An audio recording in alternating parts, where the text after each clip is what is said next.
Dishwasher safe? You tell me. Oh, evening YouTube on a Saturday evening at 6:10. I'm back with you once again. Seems like I just love to make videos these days. Had a thought that I had mentioned before about putting the cabinet for the Sansei high mood radio into the dishwasher, and I did so this afternoon. I have done this previously with Zenith cabinet from Zenith radio. Worked very well. I'm going to show you what it looks like in just a second. No casualties other than this protector for the speaker. I'm assuming this is why that speaker was probably in really good shape. They have that in front of the coarse grate and in front of the on the speaker grill, and I will be putting that back in. It just some contact cement will hold it in there. But anyway, like I said, that was the only casualty. I took everything out of it that I could think of it. The real improvement I see is on the inside. This thing was filthy on the inside, and I basically put the inside down and had the face of it, front of it, up, and that seems to work pretty good.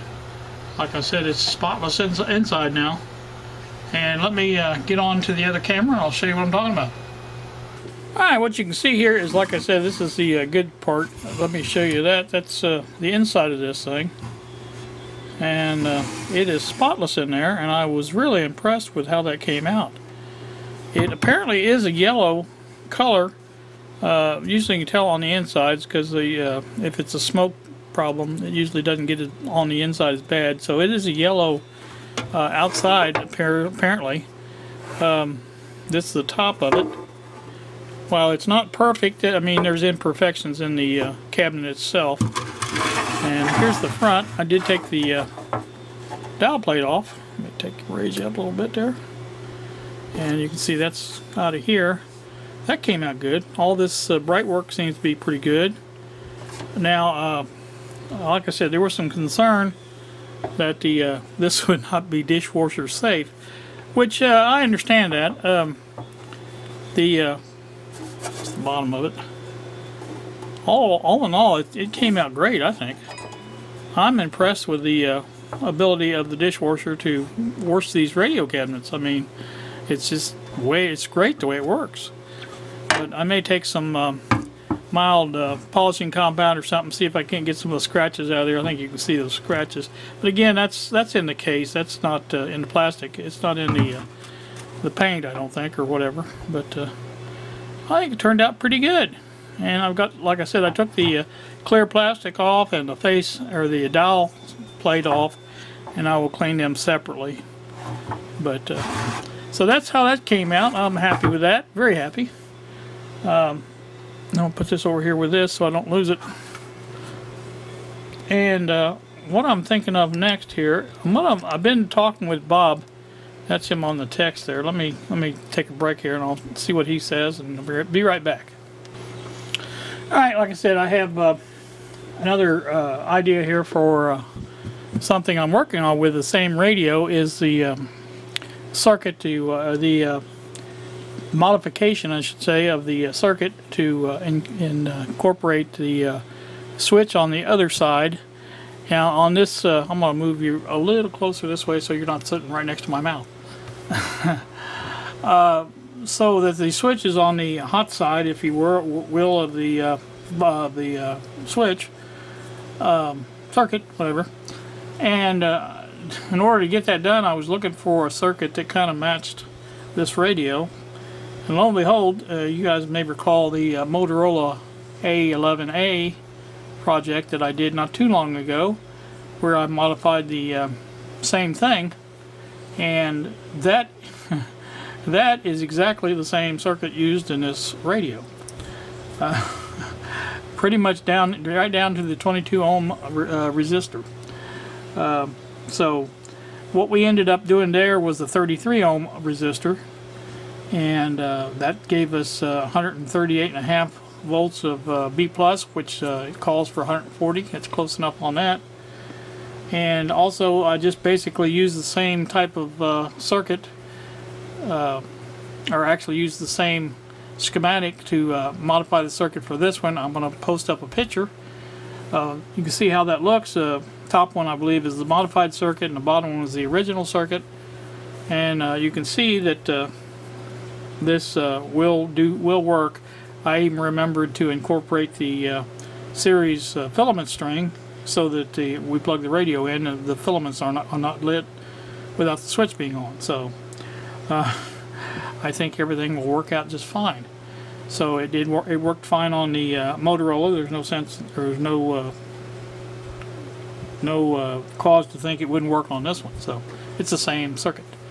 Like I said, this is AM-FM. There's an extra tube for the FM, extra tube or two, whatever. But there was an extra tube in the Motorola also, if you remember. It had a push-pull output with two 35 C5s, I think, as the output. So anyway, that's a plan for this. I don't have the money right at the moment to order the capacitors and the resistor that I need, but I think Tuesday I get a paycheck. I get paychecks now from the government twice a month. Once from my postal service annuity, and once from Social Security, and I get one from Kylie now too. Every 2 weeks for taking her to work. So that was just the thing her parents came up with, so I said okay, whatever. But I get $15 every time I take her to work or pick her up from work. So anyway, like I said, that's probably Tuesday, and I'll probably order those then. I had some problems on eBay again. I had ordered a anybody that's been following Jim Lindenaz, I saw a clamp meter that he was using, and I kind of liked the way it worked, and I've been looking around, and I think it's a Unity. I'm not sure what the first part of it was. The 210E is the last part of it, but this meter on eBay has been really running the gamut of prices. You can find them on there for over $50, and as low as $8.88, and that's what I paid. I ordered one at I think it was around $12, and that was one of those deals where eBay came back probably the next day or two after the guy had marked it as shipped, but it hadn't been shipped. But he marked it that way. He had a tracking number. You know how that works.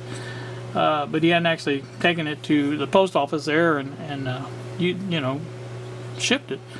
But anyway, they pulled him from eBay. I don't know what he'd done. He'd had nothing but positive feedback. So then I found another one and I ordered that, and I think I had, or maybe I didn't order that. Maybe that's what it was. I was hesitant about ordering this other one.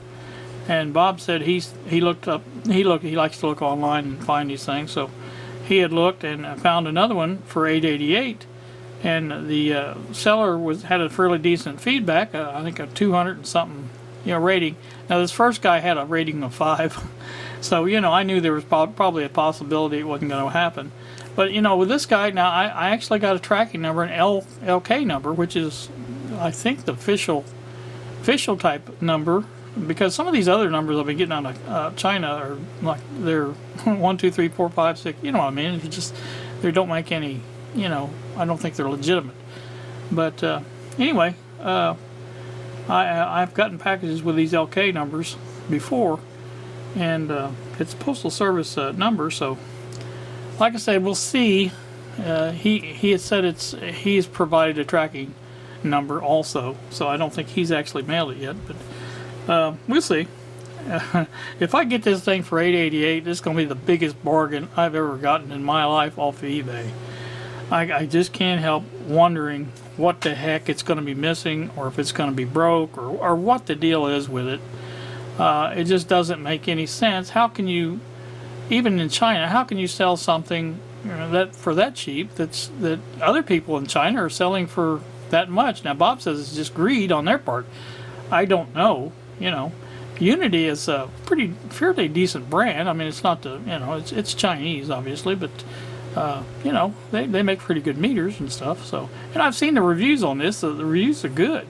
So if this comes out, like I said, and actually turns out to be a decent meter, I'll be very happy about that. But that remains to be seen, as with all eBay purchases. So that's I think it's going to do me. I'm over 11 minutes on this thing, so geez, old Pete. Let me go back to the other camera and close this out. Alright, now you can see what how that cabinet turned out. I think it turned out really nice. It really looks good. I mean, in person, especially. I don't know how it shows up on the video, but it really does look nice.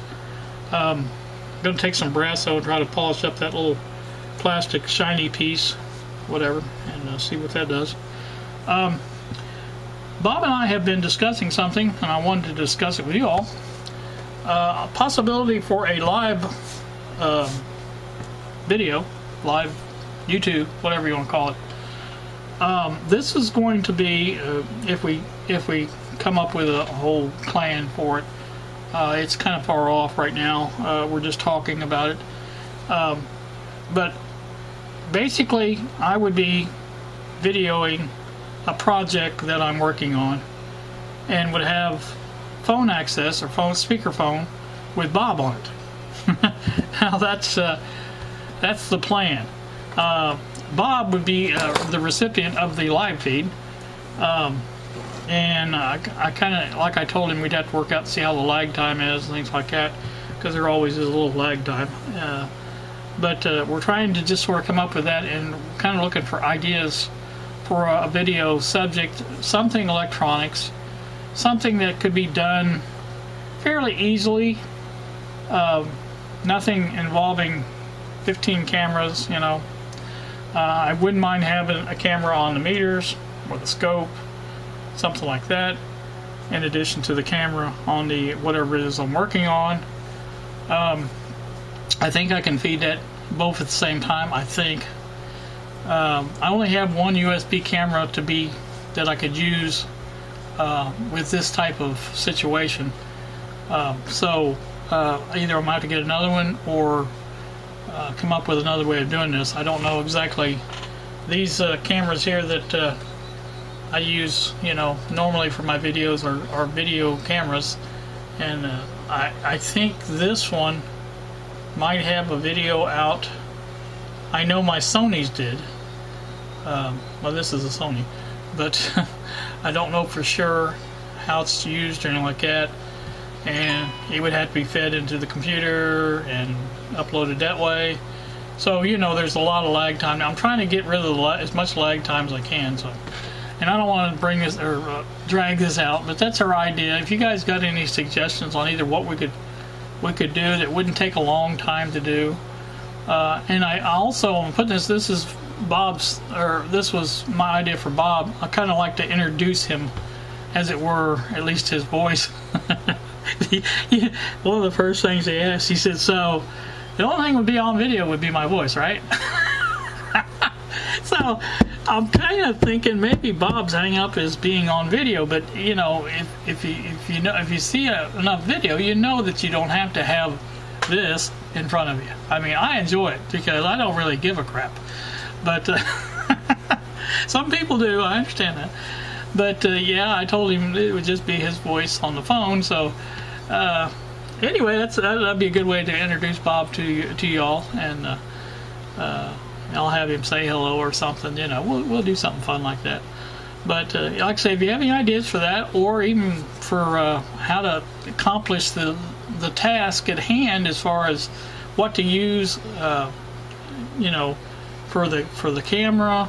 Like I said, I have one USB camera, and you guys probably may remember seeing it. It's one of those Microsoft cams, and I have to bring my laptop in here and do it from here, but that's not a problem. So, like I said, that's our plan. So, you guys think about that, and if you have anything to comment about on the circuit or the cabinet, feel free. I'm always enjoying the comments. You guys mostly know that. And I think I'm gonna, it's 6:30 now, and I think we're gonna take and relax the rest of the evening because I don't have anything planned. I was thinking maybe Wally might stop by. I don't know, maybe he'll do that tomorrow. I don't know. He had mentioned he might because he is in Bloomington at this moment. Bloomington's not that far from Seymour. It's not right next door, but it's pretty close. So he had mentioned that he would stop by, or maybe stop by. So like I say, he's staying in the tiny house again. Saw his video last night. I really like that tiny house. So anywho, that's going to do that. You guys have a great evening. Thank you so much for watching, and we will see ya. That's you, Bill. Cat on stick. Come on.